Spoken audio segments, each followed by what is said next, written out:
चमकपुर गांव में गोपाल नाम का एक लड़का रहता था।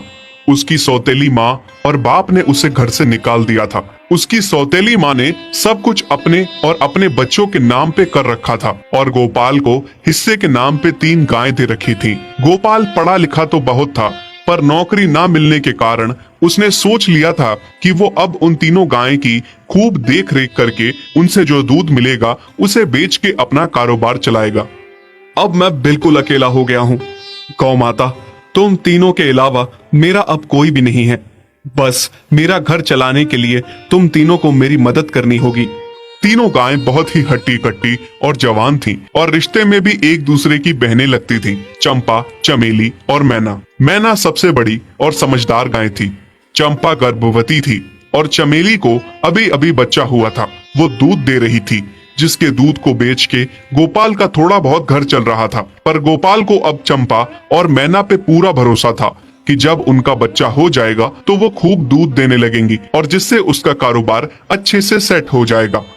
देखा चमेली बहन, हमारे मालिक को कितनी उम्मीदें हैं हम तीनों से। हाँ चंपा, सुना मैंने, मालिक ने हमसे कितनी सारी उम्मीदें लगा रखी हैं।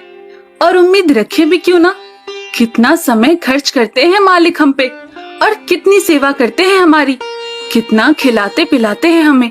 और फिर हम मालिक की उम्मीदों पे खरा ना उतरेंगी तो धिक्कार है हमारी जिंदगी पर। सही कह रही हो बहन तुम। चलो हम तो मालिक के लिए कुछ ना कुछ कर ही लेंगे। तुमने बच्चा दे दिया है, दूध भी दे रही हो, मैं भी गर्भवती हूँ। थोड़े दिनों में मैं भी बच्चे को जन्म दे दूंगी, फिर दूध भी देने लगूंगी। लेकिन इस मैना दीदी को देखो, हम दोनों से बड़ी हैं, एक बार भी बच्चा ना दे पाई आज तक। क्या इसका फर्ज नहीं बनता मालिक के लिए कुछ? ये तो बड़ी हैं, हमसे ज्यादा इसको मालिक के लिए करना चाहिए था, लेकिन हम छोटी होकर इतना सोच रहे हैं। तुम दोनों ऐसा क्यों कह रही हो? क्या गलत कह रहे हैं हम? सही तो कह रहे हैं। कितने सालों से बांझ पड़ी हो तुम। ऐसा कैसे कह सकती हो तुम? बच्चा देना ना देना मेरे हाथ में थोड़े ना है। मैं भी तो माँ बनना चाहती हूँ ना। मैं भी चाहती हूँ कि दूध दूं और मालिक को मेरे दूध से कुछ फायदा हो। अरे तुम क्या बच्चा दोगी जो इतने सालों से नहीं दे पाई?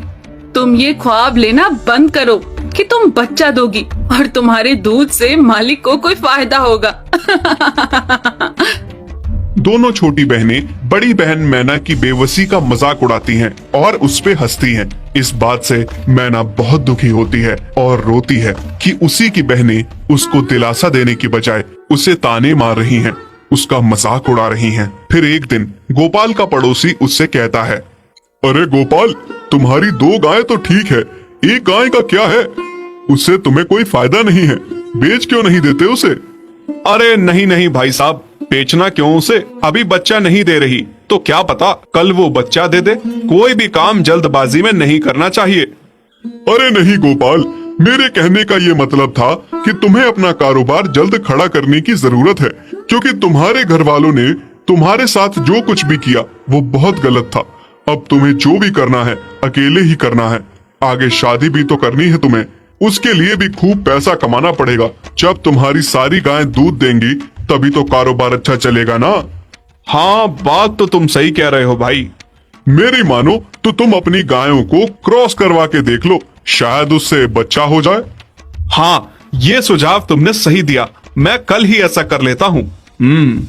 सुना तुमने मैना बहन मालिक की बातों को? कितना परेशान है मालिक तुम्हारी वजह से, पर तुम्हें तो कोई बात कह ही नहीं सकते, झट से बुरा जो मान जाती हो तुम। मैना ये सब सुन के बहुत दुखी होती है, पर करती भी क्या, उसके हाथ में कुछ नहीं था। गोपाल ने मैना को क्रॉस करवा के भी देखा, पर उसका भी कोई फायदा नहीं हुआ। गोपाल, जो सुझाव मैंने तुम्हें दिया था, क्या वो तुमने आजमाया? हाँ भाई, वो भी करके देख लिया, पर उसका भी कोई असर ना हुआ। ये गाय किसी काम की नहीं है गोपाल, मेरी मानो तो इसे बेच दो। मैं सोच रहा हूँ एक बार फिर से क्रॉस करवा के देखता हूँ, शायद कोई बात बन जाए। देख लो, पर मुझे नहीं लगता। देखा, इन लोगों को भी पता चल गया, तुम बच्चा नहीं दे सकती, तुम बांझ ही रहोगी।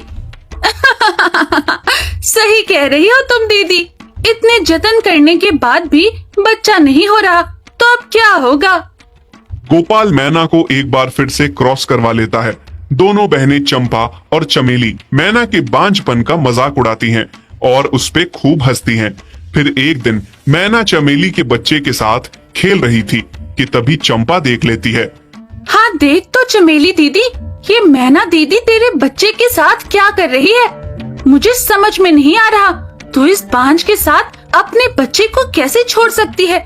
जब मेरा बच्चा आ जाएगा मैं